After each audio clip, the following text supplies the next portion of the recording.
Because প্রত্যেকটা country, যেই country stock market যত বেশি উন্নত, ওই কান্ট্রি তত বেশি উন্নত, বিকজ ওই কান্ট্রির কাছে ক্যাশ ফ্লো বেশি থাকে। ওকে, দুনিয়ার যত বড় বড় দেশ আছে দেখবেন এদের স্টক মার্কেট অনেক ভালো।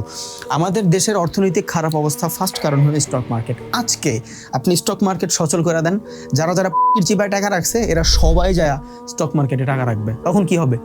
স্টক মার্কেটে যখন অনেক টাকা থাকবে তখন কোম্পানিগুলোর ভিতরে আমরা টাকা লাগাচ্ছি, ওই কোম্পানিগুলো গ্রো করবে। যখন কোম্পানির কাছে অনেক বেশি ক্যাশ ফ্লো চলে আসবে, কোম্পানির মার্কেট ক্যাপ বাইরে যাবে, তখন ওরা অনেক বেশি বেশি মানুষ খাটাইতে পারবে। তখন দেখবেন আমাদের যে আনএমপ্লয়মেন্ট যে সিচুয়েশন আছে এটা কমে যাবে। সো কোম্পানি যখন গ্রো করতেছে, মানুষের ওইখানে বেশি বেশি চাকরি দিতে পারতেছে, যখন বেচা কিনা বেশি হচ্ছে, তখন আমাদের দেশ গ্রো করতেছে। সো স্টক মার্কেট দেশ গ্রোর সাথে সরাসরি কানেক্টেড। এই যে আমরা দেশের এত বড় বড় ইনফ্রাস্ট্রাকচার দেখি, কতগুলো আমাদের নিজের,